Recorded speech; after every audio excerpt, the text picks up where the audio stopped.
Hello friends, welcome to the success Kendra. Friends, इस video में हम लोग 2380 पोस्ट पर बिहार फायरमैन का जो एग्जाम 27 मार्च 2022 को लिया जाएगा, उसके लिए मॉडल टेस्ट नंबर 1 को इस वीडियो में हम कवर करेंगे। इसमें टोटल 100 क्वेश्चन है। बिल्कुल आपके एग्जाम में जैसे क्वेश्चन पूछे जाएंगे ठीक उसी प्रकार के क्वेश्चन को हम इस वीडियो में कवर करेंगे। और देखिए फ्रेंड्स, बिहार फायरमैन एग्जाम के लिए मैं प्रीवियस ईयर जितने भी प्रश्न पूछे गए हैं सब्जेक्ट वाइज मैं उनको करवा रहा हूँ। साथ ही साथ मैं प्रैक्टिस सेट आपके लिए करवा रहा हूँ और मॉडल टेस्ट भी मैंने स्टार्ट किया है। तो 3 तरह के जो है वीडियो आपको मिलेंगे आपके एग्जाम तक। तो चैनल को सब्सक्राइब करके बेल आइकन को दबा लीजिएगा ताकि जब भी फायरमैन से संबंधित कोई भी इंपॉर्टेंट वीडियो अपलोड किया जाए तो उसका नोटिफिकेशन सबसे पहले आपके पास पहुंच जाए। तो चलिए फ्रेंड्स, बिना देरी किए हुए आज का सेशन स्टार्ट करते हैं। फ्रेंड्स, प्लीज वीडियो को लाइक और शेयर जरूर कर दीजिएगा। तो फ्रेंड्स, आज के सेशन का पहला प्रश्न देखिए। पहला प्रश्न है कि गुप्त सम्राट जिसने हुणों को पराजित किया था वह कौन था।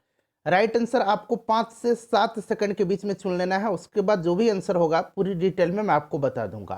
तो देखिए, वह गुप्त सम्राट स्कंद गुप्त था जिसने हुणों को पराजित किया था। स्कंद गुप्त जो था यह कुमार गुप्त का उत्तराधिकारी था। और फ्रेंड्स, कुमार गुप्त प्रथम ने नालंदा विश्वविद्यालय का निर्माण करवाया था। इस बात को भी आपको ध्यान रखना है। गुप्त वंश का संस्थापक कौन था, तो श्रीगुप्त था। इसको भी आप ध्यान रखेंगे। दूसरा क्वेश्चन देखिए कि अजात शत्रु के वंश का नाम क्या था। तो देखिए, अजात शत्रु जो था यह हर्यंक वंश का जो संस्थापक था बिंबिसार, इसी का पुत्र था। इसने अपने पिता यानी कि बिंबिसार की हत्या करके मगध की गद्दी पर बैठा और इसीलिए इसको पितृहंता कहा जाता है। इसीलिए इसको क्या कहा जाता है, पितृहंता कहा जाता है। किसको, अजात शत्रु को। अजात शत्रु का एक उपनाम भी है। क्या नाम है, तो कुणिक है। अजात शत्रु को किस उपनाम से जाना जाता है, तो कुणिक के नाम से जाना जाता है। चलिए, राइट आंसर इसका ऑप्शन नंबर बी हो जाएगा। फ्रेंड्स, लास्ट में आप सभी लोग अपना अपना स्कोर कमेंट करके बताइएगा। मगध की प्रारंभिक राजधानी कौन सी थी। तो देखिए, मगध की प्रारंभिक राजधानी जो थी ये राजगृह या गृहब्रज थी। ठीक है, राजधानी को राजगृह से पाटलिपुत्र किसने लाया था, तो उदय ने लाया था। ठीक है फ्रेंड्स, इसको भी आप ध्यान रखेंगे। देखिए, जो बिहार मद्य निषेध का भी एग्जाम हुआ था उसमें करीब 28 से 30 क्वेश्चन पूछे गए थे। ठीक है फ्रेंड्स, हमारे वीडियो से मैं जो भी एक्स्ट्रा फैक्ट्स आपको बताता हूं ध्यानपूर्वक आप सुना कीजिए। देखिए, चौथा प्रश्न है कि तृतीय बौद्ध सभा किस स्थान पर बुलाई गई थी। तो देखिए, टोटल 4 बौद्ध संगतियां हुई थी। पहला जो हुआ था ये अजात शत्रु के समय में राजगृह में हुआ था। दूसरा जो हुआ था फ्रेंड्स किसके समय में हुआ था, कालाशोक के समय वैशाली में हुआ था। तीसरा जो है ये अशोक के समय बुलाया गया था पाटलिपुत्र में। चौथा कश्मीर में कनिष्क के समय बुलाया गया था। तो सबको आप ध्यान रखेंगे। राइट आंसर ऑप्शन नंबर इसका डी हो जाएगा। चलिए, नेक्स्ट क्वेश्चन देख लीजिएगा कि महात्मा बुद्ध ने अपना धर्मचक्र प्रवर्तन किस स्थान पर दिया था। तो जब इन्होंने अपना पहला उपदेश दिया था उसी को धर्मचक्र प्रवर्तन कहा गया है। और पहला उपदेश इन्होंने सारनाथ में दिया है। Option number B right answer हो जाएगा। इंपॉर्टेंट है फ्रेंड्स, ध्यान रखेंगे। उसके बाद देखिए, महात्मा बुद्ध महापरिनिर्वाण कहाँ हुआ था इनको। तो महात्मा बुद्ध को महापरिनिर्वाण यानी कि इन्होंने अपना शरीर त्याग कहाँ पर किया था, इनकी मृत्यु कहाँ पर हुई थी। तो राइट आंसर आपका हो जाएगा ऑप्शन नंबर सी कुशीनीरा यानी कि कुशीनगर में हुआ था। ठीक है फ्रेंड्स, इसको भी आप ध्यान रखेंगे। उसके बाद नेक्स्ट क्वेश्चन देखिएगा कि महावीर स्वामी का जन्म कहाँ हुआ था। तो देखिए, महावीर स्वामी का जन्म जो है 540 ईसा पूर्व में, ध्यान रखेंगे 540 ईसा पूर्व में इनका जन्म वैशाली के निकट कुंडग्राम में हुआ था। इनके पिता का नाम सिद्धार्थ था। इनकी माता का नाम क्या था, तो माता का नाम त्रिशला था। ये भी आप ध्यान रखेंगे। और फ्रेंड्स, ये जैन धर्म के कौन से तीर्थंकर थे, तो जैन धर्म के ये 24वें और आखिरी तीर्थंकर थे। राइट आंसर ऑप्शन नंबर ए हो जाएगा। उसके बाद अगला क्वेश्चन देखिएगा। और फ्रेंड्स, इससे पहले मैंने 2010 से लेकर के 2022 तक जो बिहार मद्य निषेध का पेपर हुआ था वहां तक जितने भी CSBC के द्वारा ज्योग्राफी के क्वेश्चन पूछे गए थे उन सबको मैंने एक ही वीडियो में कवर कराया। करीब 150 से अधिक क्वेश्चंस को हमने कवर किया हुआ है। लिंक आपको डिस्क्रिप्शन में मिल जाएगा, जरूर देख लीजिएगा। साइंस का मैंने एक सेट कवर करवाया हुआ है, एक फुल लेंथ प्रैक्टिस सेट भी कवर करवाया हुआ है। तो फ्रेंड्स, चैनल को सब्सक्राइब करके बेल आइकन को दबा लीजिएगा ताकि जब भी वीडियो अपलोड किया जाए तो उसका नोटिफिकेशन सबसे पहले आपके पास पहुंच जाए। देखिए, निम्नलिखित में से कौन एक हड़प्पा का बंदरगाह है। तो फ्रेंड्स, यह लोथल है। लोथल जो है गुजरात में है और ये भोगवा नदी के तट पर स्थित है। इसको भी ध्यान रखिएगा। उसके बाद देखिए कलहन की पुस्तक का नाम क्या है, तो इनकी पुस्तक का नाम क्या है, राजतरंगिणी है। और देखिए कलहन जो थे फ्रेंड्स, यह कश्मीर के लोहार वंश के शासक हर्ष के दरबार में रहते थे। क्लियर है। और ये जो राजतरंगिणी है इसमें कश्मीर के इतिहास का वर्णन किया गया है। किस अभिलेख में रुद्रदामन प्रथम की विभिन्न उपलब्धियां वर्णित है, तो यह है जूनागढ़ का अभिलेख। ऑप्शन नंबर ए राइट आंसर हो जाएगा। ठीक है फ्रेंड्स, जूनागढ़ का अभिलेख। और ये रुद्रदामन प्रथम जो था, पहली बार इसने जूनागढ़ का जो अभिलेख है संस्कृत भाषा में इसने इस अभिलेख को जारी किया था। तो राइट आंसर ऑप्शन नंबर ए हो जाएगा। उसके बाद देखिए गुलाम वंश का प्रथम शासक, तो गुलाम वंश का संस्थापक कौन था, कुतुबुद्दीन ऐबक था। 1206 ईस्वी में इसने गुलाम वंश की स्थापना की थी। राइट आंसर इसका ऑप्शन नंबर ए हो जाएगा। कुतुबुद्दीन ऐबक का उत्तराधिकारी कौन था बताइए, तो आराम शाह था। उसके बाद आराम शाह के बाद इल्तुतमिश शासक बना और इसने इल्तुतमिश राजधानी को लाहौर से, कुतुबुद्दीन ऐबक की राजधानी कहाँ थी, लाहौर थी, लाहौर से लेकर के दिल्ली लाया। किसने, इल्तुतमिश ने। उसके बाद देखिएगा कि अलाउद्दीन खिलजी के आक्रमण के समय देवगिरी का शासक कौन था, तो अलाउद्दीन खिलजी ने देवगिरी पर आक्रमण किया और राजधानी दिल्ली से देवगिरी ले गया था। ठीक है, और उस समय शासक रामचंद्र देव था। उसके बाद देखिएगा कि फिरोज तुगलक द्वारा स्थापित दारुल उल सफा क्या है, इंपॉर्टेंट है फ्रेंड्स, बताइए। तो देखिए ये जो दारुल उल सफा है यह एक खैराती अस्पताल है। ऑप्शन नंबर बी जो होगा राइट आंसर इसका हो जाएगा। उसके बाद नेक्स्ट क्वेश्चन देख लीजिएगा कि निम्नलिखित में से किस मुस्लिम शासक ने तीर्थ यात्रा कर समाप्त कर दिया था, तो तीर्थ यात्रा कर जो है यह समाप्त किया था अकबर ने। कब किया था तीर्थ यात्रा कर, तो 1563 में। ठीक है, और जजिया कर को 1564 में अकबर ने ही समाप्त किया था। तो दोनों ध्यान रखेंगे, जजिया कर को 1564 में और तीर्थ कर को 1563 में। उसके बाद देखिए अस्थायी बंदोबस्त किसके साथ किया गया था, तो देखिए अस्थायी बंदोबस्त जो है, अस्थायी बंदोबस्त को लागू किसने किया था, तो 1793 में किसने किया था, लॉर्ड कॉर्नवालिस ने किया था। ठीक है फ्रेंड्स, और इस बंदोबस्त में राजस्व का अनुबंध किसानों के बजाय जमींदारों के साथ किया जाता था। तो इसका राइट आंसर क्या हो जाएगा, जमींदारों के साथ। नेक्स्ट क्वेश्चन देखिएगा कि कांग्रेस ने स्वराज प्रस्ताव वर्ष 1905 में पारित किया, प्रस्ताव का उद्देश्य क्या था, तो इस प्रस्ताव का उद्देश्य क्या था, तो इसका उद्देश्य था स्वशासन सुनिश्चित करना। ठीक है, option number B right answer इसका हो जाएगा, इंपॉर्टेंट है, ध्यान रखेंगे।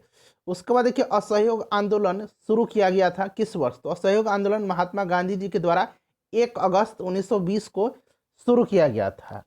उसके बाद देखिएगा कि मद्रास महाजन सभा की स्थापना किसने की थी, तो मद्रास महाजन सभा की स्थापना P Anand Charlu, G Subramaniam Iyer, M V Raghavachari के द्वारा जो है 1884 में किया गया था। Option number D right answer इसका हो जाएगा। उसके बाद देखिएगा कि मॉन्टेग्यू चेम्सफोर्ड रिपोर्ट है, तो देखिए फ्रेंड्स ये मॉन्टेग्यू चेम्सफोर्ड जो रिपोर्ट थी यह भारत सरकार अधिनियम 1919 का आधार बनी थी, और ये 1909 जो है ये मार्ले मिंटो सुधार अधिनियम का आधार बनी थी। ठीक है, तो दोनों को ध्यान रखेंगे। उसके बाद देखिएगा नेक्स्ट क्वेश्चन है कि शेरे पंजाब के नाम से इनमें से कौन मशहूर थे, तो लाला लाजपत राय को शेरे पंजाब के नाम से जाना जाता है। उसके बाद देखिए स्वराज मेरा जन्मसिद्ध अधिकार है, मैं इसे पाकर के रहूंगा, किसने कहा था, तो देखिए ये कहा था बाल गंगाधर तिलक ने। बाल गंगाधर तिलक ने 1916 में कहा था कि स्वराज मेरा जन्मसिद्ध अधिकार है और मैं इसे पाकर के रहूंगा। ठीक है, बाल गंगाधर तिलक का 2 पत्रिका याद रखना है, केसरी और मराठा। ठीक है, केसरी और मराठा ये याद रखेंगे आप। बाल गंगाधर तिलक ने ही गणपति और शिवाजी उत्सव मनाना प्रारंभ किया था। ठीक है, और वैलेंटाइन सिरोल ने बाल गंगाधर तिलक को भारतीय राजनीति के असंतोष का जनक कहा था। उसके बाद देखिए नेशनल काउंसिल ऑफ एजुकेशन की स्थापना कब हुई थी, तो फ्रेंड्स इसकी स्थापना कब की गई थी, तो राइट आंसर इसका क्या हो जाएगा, 15 अगस्त 1906 को। 15 अगस्त 1906 ऑप्शन नंबर डी जो है इसका करेक्ट आंसर हो जाएगा। उसके बाद देखिए भारतीय पुनर्जागरण आंदोलन के पिता कौन थे, तो ये राजा राम मोहन राय को माना जाता है। भारतीय पत्रकारिता का अग्रदूत भी राजा राम मोहन राय को माना जाता है। ठीक है, उसके बाद देखिएगा गांधी इरविन समझौता कब हुआ था, तो गांधी इरविन समझौता जो है यह 5 मार्च 1931 में हुआ था। ऑप्शन नंबर इसका बी राइट आंसर हो जाएगा। निम्नलिखित में से कौन सा गोलमेज सम्मेलन 1932 में हुआ था? देखिए, पहला 1930, दूसरा 1931, तीसरा 1932। ये क्रम से याद रखेंगे आप, ठीक है। तो तीसरा हो जाएगा ऑप्शन नंबर सी, पहला 1930, दूसरा 1931 में। और तीनों गोलमेज सम्मेलन में किसने हिस्सा लिया था? बाबा साहब अम्बेडकर ने। महात्मा गांधी ने किस गोलमेज सम्मेलन में हिस्सा लिया था? तो दूसरा, जो कब हुआ था? 1931 में हुआ था। उसके बाद देखिए, प्रार्थना समाज के संस्थापक कौन थे? तो प्रार्थना समाज की स्थापना जो है 1867 में, ध्यान रखेंगे 1867 में आत्माराम पांडुरंग और महादेव गोविंद रानाडे ने किया था, बंबई में। तो राइट आंसर क्या हो जाएगा? यहाँ पर देखिए आत्माराम पांडुरंग दिया गया है। नेक्स्ट क्वेश्चन देखिएगा कि भारतीय राष्ट्रीय कांग्रेस के प्रथम अधिवेशन में कितने प्रतिनिधियों ने भाग लिया था? तो ये जो प्रथम अधिवेशन हुआ था ये 1885 में बंबई में हुआ था। इसमें टोटल 72 प्रतिनिधियों ने हिस्सा लिया था। इसकी अध्यक्षता WC बनर्जी ने किया था, व्योमेश चंद्र बनर्जी ने किया था। भारतीय राष्ट्रीय कांग्रेस की स्थापना भी 1885 में ही एओ ह्यूम ने किया था। किसने किया था? एओ ह्यूम ने किया था। नेक्स्ट क्वेश्चन देख लीजिएगा कि स्वतंत्र भारत के पहले भारतीय गवर्नर जनरल थे। तो स्वतंत्र भारत के पहले भारतीय गवर्नर जनरल जो थे ये थे सी राजगोपालाचारी। देखिए, भारतीय गवर्नर पूछा गया है, ठीक है। अगर यहाँ पूछा जाता है कि स्वतंत्र भारत के पहले गवर्नर जनरल, तो ये कौन हो जाता है? लॉर्ड माउंटबेटन हो जाता है। यहाँ भारतीय लगाया गया है इसीलिए सी राजगोपालाचारी हो जाएगा। अभिनव भारत कौन संबंधित है? तो अभिनव भारत एक संस्था थी, क्रांतिकारी संस्था। इसके स्थापना वीडी सावरकर ने, ठीक है, विनायक दामोदर सावरकर ने 1904 में किया था, ठीक है, अभिनव भारत की स्थापना। करो या मरो का संबंध किस आंदोलन से है? तो करो या मरो का नारा जो है महात्मा गांधी जी ने कब दिया था? तो फ्रेंड्स ये दिया था भारत छोड़ो आंदोलन के समय। भारत छोड़ो आंदोलन 1942 में हुआ था, ठीक है फ्रेंड्स, ध्यान रखेंगे। दांडी मार्च 1930 हो जाएगा, असहयोग आंदोलन 1920 हो जाएगा, खिलाफत आंदोलन 1919 हो जाएगा। उसके बाद नेक्स्ट क्वेश्चन देख लीजिएगा कि भारतीय राष्ट्रीय कांग्रेस का 27वां अधिवेशन किस स्थान पर हुआ था? तो ये जो 27वां अधिवेशन हुआ था फ्रेंड्स, ये कहाँ पर हुआ था?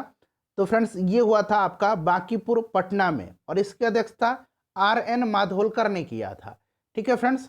चलिए उसके बाद नेक्स्ट क्वेश्चन देखिएगा कि स्वराज दल की स्थापना किसने की थी? तो 1923 में चित्तरंजन दास और मोतीलाल नेहरू ने किया था। Option number D right answer हो जाएगा। और इसका पहला अधिवेशन इलाहाबाद में 1923 में हुआ था। थियोसोफिकल सोसाइटी की स्थापना किसने की थी? तो थियोसोफिकल सोसाइटी की स्थापना मैडम ब्लावत्स्की और कर्नल अलकाट ने किया था। और ये जो संस्था था इसका अंतर्राष्ट्रीय मुख्यालय अडयार महाराष्ट्र में खोला गया था, ठीक है, ये ध्यान रखेंगे, मैडम ब्लावत्स्की हो जाएगा।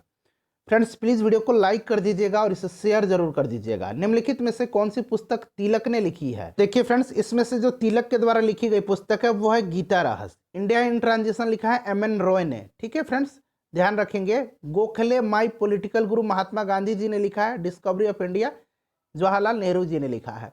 उसके बाद देखिएगा कि अमृतसर एवं शिमला लगभग एक ही अक्षांश पर स्थित है, परंतु उनकी जलवायु में भिन्नता का कारण क्या है? तो राइट आंसर इसका क्या हो जाएगा फ्रेंड्स? तो राइट आंसर जो है इसका हो जाएगा आपका उनकी ऊंचाई में भिन्नता, ठीक है। अमृतसर और शिमला की ऊंचाई में भिन्नता के कारण उनकी जलवायु में भिन्नता पाई जाती है। उसके बाद देखिए भारत का अधिकतम गेहूं उत्पादक राज्य, तो ये उत्तर प्रदेश हो जाएगा। मोस्ट इंपॉर्टेंट क्वेश्चन है, भारत के किन राज्यों में गन्ना सबसे ज्यादा पैदा होता है? तो उत्तर प्रदेश और महाराष्ट्र में। उत्तर प्रदेश और महाराष्ट्र में। देखिए ऑप्शन में कहाँ दिया गया है? ऑप्शन नंबर ए में दिया गया है। उसके बाद देखिएगा कि दोमटी यानी कि लोम मिट्टी में मिट्टी का कौन सा कण मिलता है? तो इसमें बालू कण भी मिलता है, चिकना कण भी मिलता है और पांसु कण भी मिलता है। तो उपयुक्त सभी हो जाएगा, सभी प्रकार के कण दोमटी मिट्टी में पाए जाते हैं। पौधे को सबसे अधिक पानी किस मिट्टी में मिलता है? तो सबसे अधिक पानी जो है पौधों को यह चिकनी मिट्टी में मिलता है। चिकनी मिट्टी में जल धारण करने की क्षमता सबसे अधिक होती है, तो ज्यादा जल धारण करके रखता है, यानी कि ज्यादा पानी मिलेगा पौधों को। उसके बाद देखिए किस मिट्टी में कैपिलरीज यानी कि केशिका सबसे अधिक प्रभावशाली होती है? ये प्रीवियस ईयर पूछा गया क्वेश्चन है। तो राइट आंसर इसका क्या हो जाएगा फ्रेंड्स? राइट आंसर इसका हो जाएगा ऑप्शन नंबर ए, चिकनी मिट्टी में। उसके बाद देखिए झारखंड में कोयला की खानें स्थित हैं। तो झारखंड में कोयला की जो खान है ये कहाँ पर स्थित है? तो ये हो जाएगा झरिया में। उसके बाद देखिएगा कि टिस्को संयंत्र किसके नजदीक है? तो टिस्को जो है यह किसके नज़दीक है? तो ये टाटा नगर के, ठीक है फ्रेंड्स, याद रखेंगे टाटा नगर के। उसके बाद देखिएगा कि ऊर्जा के वाणिज्यिक स्रोतों में विशुद्धतः शामिल होते हैं। तो इसमें क्या क्या शामिल होते हैं? तो देखिए सही आंसर इसका यहाँ पर ऑप्शन नंबर डी हो जाएगा, कोयला, गैस, तेल और जलावन की लकड़ी। ऑप्शन नंबर डी जो है इसका करेक्ट आंसर हो जाएगा। नेक्स्ट देखिएगा कि सौर विकिरण निम्नलिखित में से किस परास में दिखता है? तो ये जो रेंज है इसका परास है वो 400 से लेकर के 700 mm है, ठीक है, 400 से लेकर के 700। तो यहाँ पर देखिए ऑप्शन नंबर बी उसके हिसाब से राइट आंसर हो जाएगा, ठीक है। चलिए उसके बाद नेक्स्ट क्वेश्चन देख लीजिएगा कि निम्नलिखित में से कौन सा सौरमंडल का भाग नहीं है? तो इसमें से सौरमंडल का जो भाग नहीं है वो आपका हो जाएगा निहारिका। देखिए सूर्य के चारों ओर चक्कर लगाने वाले विभिन्न ग्रहों, क्षुद्र ग्रहों, धूमकेतुओं, उल्काओं तथा अन्य आकाशीय पिंडों को समूह को सौरमंडल कहा जाता है। सौरमंडल में समस्त ऊर्जा का स्रोत कौन है? तो सूर्य है। Option number D right answer इसका हो जाएगा। उसके बाद देखिएगा फोल्डिंग यानी कि वलन क्रिया किसका परिणाम है? वलन क्रिया जो है यह किसका परिणाम है? तो फ्रेंड्स यह है पर्वत निर्माणकारी बल का। Option number C right answer हो जाएगा। पृथ्वी के आंतरिक भाग से क्षैतिज रूप से पर्वतों के निर्माण में सहायक संचलन बल को पर्वतीय संचलन के नाम से जाना जाता है। यह बल दो प्रकार से काम करता है, पहला तनाव मूलक बल और दूसरा संपीड़नात्मक बल, जिसके कारण धरातल में वलयन पड़ जाते हैं, ठीक है। ये वलय इसी का परिणाम है पर्वत निर्माणकारी बल का। महाद्वीप कैसे अलग हुए थे? महाद्वीप कैसे अलग हुए थे? तो सही आंसर इसका क्या हो जाएगा फ्रेंड्स? सही आंसर हो जाएगा विवर्तनिक क्रिया से। नेक्स्ट क्वेश्चन देखिए, हिंद महासागर और लाल सागर को कौन सी जल संधि जोड़ती है? तो यह जल संधि कौन सी है जो हिंद महासागर और लाल सागर को जोड़ती है? तो राइट आंसर इसका हो जाएगा आपका बाब अल मंडाव जल संधि, ठीक है। हिंद महासागर को लाल सागर से यह जोड़ती है। नेक्स्ट क्वेश्चन देख लीजिएगा कि सागरीय लवणता का मुख्य स्रोत क्या है? तो इसका मुख्य स्रोत है सागरीय लवणता का, बताइए। राइट आंसर हो जाएगा इसका ऑप्शन नंबर बी भूमि, ठीक है। चले उसके बाद नेक्स्ट क्वेश्चन देख लीजिएगा कि विश्व में सबसे अधिक लोहा उत्पादन करने वाला देश तो चाइना है, दूसरा स्थान पर ब्राजील है, तीसरा स्थान पर ऑस्ट्रेलिया है, चौथे स्थान पर भारत है। उसके बाद नेक्स्ट क्वेश्चन देख लीजिएगा कि प्रांतीय सरकारों का गठन निम्नलिखित में से किस अधिनियम के तहत किया गया था? प्रांतीय सरकारों का गठन बताइए। तो सही आंसर इसका हो जाएगा आपका 1935 का अधिनियम। अगला क्वेश्चन देखिएगा कि भारतीय संविधान में शामिल हैं तो 395 अनुच्छेद, 22 भाग और 12 अनुसूचियां। याद रखेंगे, इंपॉर्टेंट है। ऑप्शन नंबर ए राइट आंसर इसका हो जाएगा। उसके बाद नेक्स्ट क्वेश्चन देखिएगा कि संविधान को 26 जनवरी के दिन लागू करने का निर्णय इसलिए किया गया क्यों किया गया? तो देखिए इसलिए किया गया था क्योंकि कांग्रेस ने इस तिथि को 1930 में स्वतंत्रता दिवस के रूप में मनाया था, इसीलिए ऑप्शन नंबर ए इसका राइट आंसर हो जाएगा। उसके बाद देखिएगा कि भारतीय संविधान द्वारा प्रदत्त निम्नलिखित में से कौन सा अधिकार गैर नागरिकों को भी उपलब्ध है? तो ये गैर नागरिकों को जो उपलब्ध है वो कौन सा है? तो सभी ऑप्शन देख लीजिए। चलिए हाँ, अब देखिए इसमें से जो उपलब्ध है वो है आपका ऑप्शन नंबर ए संवैधानिक निराकरण का अधिकार, ठीक है। ऑप्शन नंबर ए राइट आंसर इसका हो जाएगा। उसके बाद देख लीजिएगा कि निम्नलिखित में से कौन सा मानव अधिकार संविधान के अंतर्गत मौलिक अधिकार भी है? बताइए कौन सा है ये? तो फ्रेंड्स ये है शिक्षा का अधिकार, right to education. Option number C correct answer इसका हो जाएगा, ठीक है, राइट टू एजुकेशन। उसके बाद देखिए संविधान में भारतीय संविधान में संशोधन करके शिक्षा का अधिकार कब जोड़ा गया था? तो ये जोड़ा गया था 1 अप्रैल 2010 को, ठीक है फ्रेंड्स। ऑप्शन नंबर ए जो है इसका करेक्ट आंसर हो जाएगा। उसके बाद नेक्स्ट क्वेश्चन देखिए राज्यसभा में होते हैं तो देखिए राज्यसभा में जो है 250 सदस्य होते हैं, जिसमें से 12 सदस्य भारत के राष्ट्रपति के द्वारा मनोनीत किए जाते हैं। ऑप्शन नंबर सी हो जाएगा। उसके बाद देखिए राष्ट्रीय सुरक्षा समिति का प्रधान कौन होता है? तो ये प्रधानमंत्री होते हैं।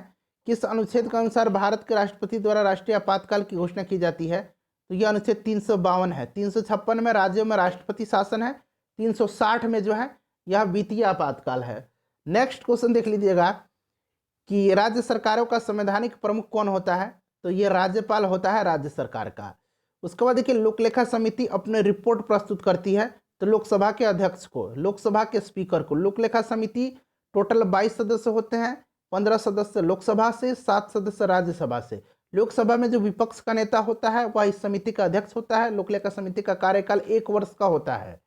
नेक्स्ट क्वेश्चन देखिएगा कि कौन सा इसमें से सही नहीं है, तो इसमें से जो सही नहीं है वो आपको बताने हैं। बताइए राइट आंसर इसका क्या हो जाएगा। तो देखिए धन विधेयक की शुरुआत राज्यसभा में होती है, ये सही नहीं है। ठीक है, कोई भी विधेयक धन विधेयक है या नहीं, इसका निर्णय का अधिकार लोकसभा के स्पीकर के पास होता है।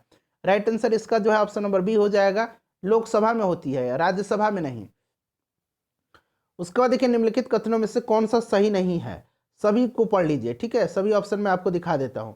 अब बताइए इसका राइट आंसर क्या हो जाएगा।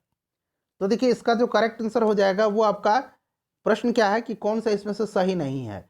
तो देखिए सर्वोच्च न्यायालय का गठन 1950, सर्वोच्च न्यायालय देश की उच्चतम अदालत है जिसमें अपील की जा सकती है, सही है। सर्वोच्च न्यायालय कोर्ट मार्शल को छोड़कर के अन्य किसी उच्च न्यायालय अदालतों की सुनवाई कर सकती है। बताइए ये सही है या फिर गलत दिया गया है। तो फ्रेंड्स ये भी सही है, और देखिए ये ऑप्शन नंबर डी जो है ये गलत है, तो यही सही हो जाएगा। सर्वोच्च न्यायालय कोर्ट मार्शल के साथ अन्य किसी उच्च न्यायालय अदालतों की सुनवाई कर सकता है, ये जो है गलत दिया गया है। चलिए नेक्स्ट क्वेश्चन देख लीजिएगा। अगला क्वेश्चन है कि भारत में किस तरह की अर्थव्यवस्था है, तो मिश्रित है, आप सभी को पता है। खनिज क्या है, मिनरल्स जो है ये क्या है फ्रेंड्स, तो देखिए मिनरल्स जो है यह क्या है, तो यह अकार्बनिक ठोस हैं। ठीक है, एक प्रकार के अकार्बनिक ठोस हैं। उसके बाद देखिए एक ही प्रकार के परमाणु निम्नलिखित में से किस में मिलता है, तो ये मिलते हैं प्राकृतिक तत्व में। उसके बाद देखिए खाने का नमक जो है NaCl किससे बना होता है, तो यह मजबूत अम्ल है और मजबूत क्षार का बना होता है। ठीक है, तो right answer option number B हो जाएगा, pH मान इसका 7 होता है। उसके बाद देखिए पौधे जो नमक युक्त मिट्टी में उगते हैं उसको क्या कहते हैं, तो उनको कहा जाता है, नमक युक्त मिट्टी में उगने वाले पौधे को हेलोफाइट यानी कि लवण मृदोविद, हिंदी में इसको लवण मृदोविद कहेंगे, हेलोफाइट कहेंगे। ऑप्शन नंबर सी जो होगा इसका करेक्ट आंसर हो जाएगा। ठीक है फ्रेंड्स, जल में उगने वाले पौधे को हाइड्रोफाइट कहते हैं, हाइड्रोफाइट जल में उगने वाले पौधों को कहा जाता है। मरुस्थल में उगने वाले पौधों को जीरोफाइट कहा जाता है। ठीक है, चलिए उसके बाद देखिएगा संवहनी पौधों में पानी किससे ऊपर जाता है, तो पानी जाता है जाइलम टिश्यू से, और भोज्य पदार्थ खाना फ्लोएम टिश्यू से जाता है।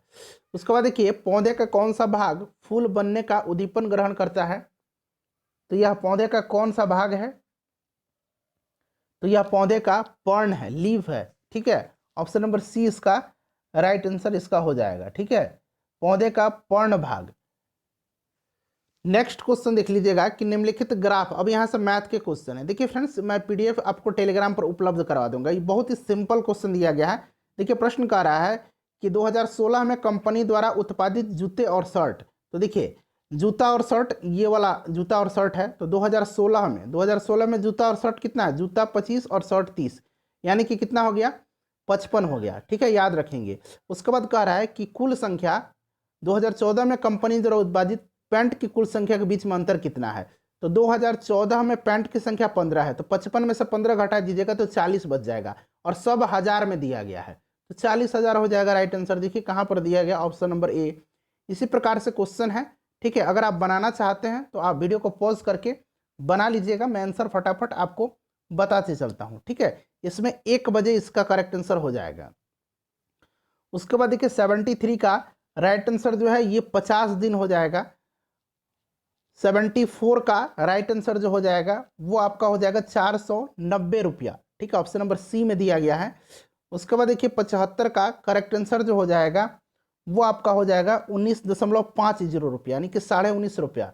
ठीक है, 19.5 यहाँ पर दिया गया, ऑप्शन नंबर डी में दिया गया है। उसके बाद देखिए 76 का जो करेक्ट आंसर हो जाएगा ये 6/11 मीटर हो जाएगा, जो कि ऑप्शन नंबर ए में दिया गया है। ठीक है, इसको सॉल्व कर लीजिएगा आप सब लोग। वैसे मैं सॉल्यूशन आपको उपलब्ध करवा दूंगा, टेलीग्राम सक्सेस केंद्रा के नाम से है, जुड़ जाइए। छोटी संख्या ज्ञात कीजिए। अब इसमें क्या कीजिएगा, सबका क्या कर देना है आपको, लॉसा निकाल दीजिएगा, राइट आंसर 24 आ जाएगा इसका। ठीक है, उसके बाद देख लीजिएगा 78 का एवरेज निकालने आपको आता है ना, नया टोटल एवरेज निकाल लीजिए, और इसमें 5 अतिरिक्त चॉकलेट जुड़ जाती है, तो टोटल निकालिएगा नया तो 50 हो जाएगा, और 5 जोड़ दीजिएगा तो 55 हो जाएगा। उसके बाद 79 का करेक्ट आंसर 126 हो जाएगा। उसके बाद 80 नंबर जो है, ये आसान क्वेश्चन है बहुत ही, इसको बोर्ड मास अगर आपको आता है तो आप सॉल्व कर लीजिएगा, -4 हो जाएगा। अब देखिए यहाँ से इंग्लिश के क्वेश्चन होंगे और हिंदी के क्वेश्चन होंगे, जो कि बहुत ही इंपॉर्टेंट रोल रहेगा इसका आपके एग्जाम में। देखिए ये इडियम फ्रेज दिया गया है, कह रहा है कि to read between the lines. इसका मतलब क्या होता है? तो इसका अर्थ होता है लिखी पंक्तियों में निहित अर्थ को समझना, ठीक है, अतिरिक्त मतलब समझ जाना। तो समान अर्थ में इसका विकल्प क्या हो जाएगा? To understand more than actual word, to understand more than actual word. उसके बाद देखिएगा कि Macbeth is the tragedy of a man who was, खाली स्थान है, विथ ग्रेट क्वालिटीज। तो यहाँ पर क्या आ जाएगा? इंडोर्ड हो जाएगा, ठीक है, इंडोर्ड हो जाएगा। ऑप्शन नंबर बी जो होगा इसका सही आंसर इसका हो जाएगा, ठीक है। चलो उसके बाद देख लीजिएगा कि select the most appropriate option to fill given the, जो ब्लैंक्स दिया गया है। उसके बाद all the respondent should express their, खाली स्थान दिया गया है, व्यूज इन दिस क्वेश्चनरीज, ठीक है। तो यहाँ पर क्या हो जाएगा? कैंडिड हो जाएगा, ठीक है, कैंडिड। उसके बाद नेक्स्ट क्वेश्चन देख लीजिएगा। अगला क्वेश्चन है फ्रेंड्स, बोला गया कि कहाँ पर इसमें एरर है। तो देखिए, son I was informed by reliable sources that their parents had no any responsibilities towards the family. तो यहाँ पर कहाँ पर एरर दिया गया है? तो देखिए यहाँ नो एनी रिस्पॉन्सिबिलिटीज जो है, वहाँ क्या होगा? वहाँ पर नो रिस्पॉन्सिबिलिटी होगा, ठीक है, एनी नहीं होगा, सिर्फ जो है नो रिस्पॉन्सिबिलिटीज हो जाएगा। तो ये वाला पार्ट में एरर है। उसके बाद देखिए ये जो अंडरलाइन पार्ट है, इसको इम्प्रूव में करने की अगर आवश्यकता है तो इम्प्रूव करेंगे, अदरवाइज यहाँ पर देखिए ऑप्शन में नो इम्प्रूवमेंट का ऑप्शन दिया गया है। तो देखिए the city development council resort at a recent meeting to take steps to controlling pollution immediately. तो देखिए यहाँ पर क्या हो जाएगा? To take steps to control population immediately. Option number A जो होगा इसका सही आंसर हो जाएगा। उसके बाद देखिएगा कि एंटोनिम बताना है जेन्युइन का। जेन्युइन मतलब क्या होता है? वास्तविक होता है, सच्चा होता है, और ये फॉल्स हो जाएगा। अब देखिए इसमें कह रहा है कि करेक्टली स्पेल्ड, इसमें से कौन सा, यानी कि किसका स्पेलिंग सही लिखा गया है। तो अल्टरेशन, ये वाला जो लिखा गया ना, बिल्कुल करेक्ट लिखा गया है, ठीक है। उसके बाद देखिएगा friends, fill in the blanks. The director has still not given his, खाली स्थान दिया गया to conduct the survey of natural resource. तो क्या हो जाएगा? यहाँ पर कंसेंट का प्रयोग होगा, जिसका अर्थ होता है सहमति, ठीक है, कंसेंट। तो अब तक उसने अपना सहमति नहीं दिया है सर्वे ऑफ नेचुरल रिसोर्स कंडक्ट करने का। उसके बाद देखिएगा उसी प्रकार से है, अगर इम्प्रूवमेंट की आवश्यकता है तो यहाँ पर इम्प्रूव करेंगे, अन्यथा नो इम्प्रूवमेंट पर टिक लगा देंगे। तो even if you did not know where I was, you can always have telephone me to ask. तो देखिए यहाँ पर क्या होगा? You should always have telephone me, you should always have telephone me. तो यहाँ पर ये वाला जो होगा, यू शुड ऑलवेज, यहाँ पर तो इम्प्रूव करके ये वाला सेंटेंस होगा। उसके बाद देखिए select the option that means the same as the given idiom, ठीक है। टू स्प्लिट हेयर्स, इसका मतलब क्या होता है? तो बाल का खाल निकालना कहते हैं ना हिंदी में। To engage in discussing irrelevant details, ठीक है। तो राइट आंसर इसका हो जाएगा आपका ऑप्शन नंबर सी। उसके बाद देखिए पर्यायवाची शब्द पूछा गया है रावण का। रावण का क्या होता है? दशानन होता है। 10 सिर किसका था? रावण का था। उसके बाद देखिएगा खाली स्थान भरना है। उसे चोट लगने पर खून क्या होगा? खून बहने लगा।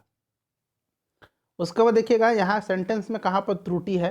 कह रहा है कि समाचार पत्र, समाचार का भंडार तो है ही, इसके एक उपयोग और भी हैं। तो देखिए यहाँ पर क्या हो जाएगा? तो इसका एक उपयोग और भी है, इसका एक, इसके नहीं, इसका एक उपयोग और भी है। तो इसके उपयोग और भी है, ये वाला पार्ट एरर है। उसके बाद देखिएगा कि मुझे तुम पर क्या है?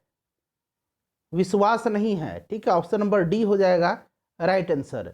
उसके बाद देखिएगा कि जो चिकना घड़ा, मुहावरे का अर्थ, चिकना घड़ा मुहावरे का अर्थ जो अलग है, निम्नलिखित में से विकल्प का चयन करें जो चिकना घड़ा मुहावरे का अर्थ व्यक्त करता है। तो चिकना घड़ा का अर्थ क्या होता है? निर्लज व्यक्ति। ऑप्शन नंबर ए राइट आंसर इसका हो जाएगा। उसके बाद देखिए वह कक्षा, खाली स्थान दिया गया है, जा रहा है। तो वह कक्षा की ओर जा रहा है, ठीक है, ओर जा रहा है। उसके बाद देखिए ये जो रेखांकित पार्ट दिया गया है उसमें पूछा गया है कि उसको प्रतिस्थापित करके उपयुक्त इसमें से चुनना है, ये ऑप्शन में से। तो देखिए पूरा पढ़िए, अपनी गलतियों को समझते हुए वह उसे सुधारने का प्रयास नहीं करता। सुधारने का प्रयास होगा, सुधारते का थोड़ी होता है। देखिए सुधारने का प्रयास जो है ये ऑप्शन नंबर बी में दिया गया, सुधारने का प्रयास। उसके बाद देखिए आत्मज का पर्यायवाची शब्द पूछा गया है, तो इसका मतलब क्या होता है? पुत्र होता है, बेटा होता है।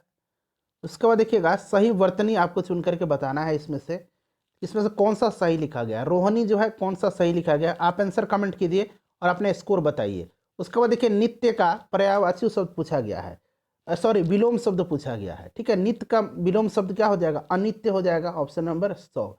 अपना स्कोर बता दीजिए, वीडियो को शेयर कर दीजिए, लाइक कर दीजिए।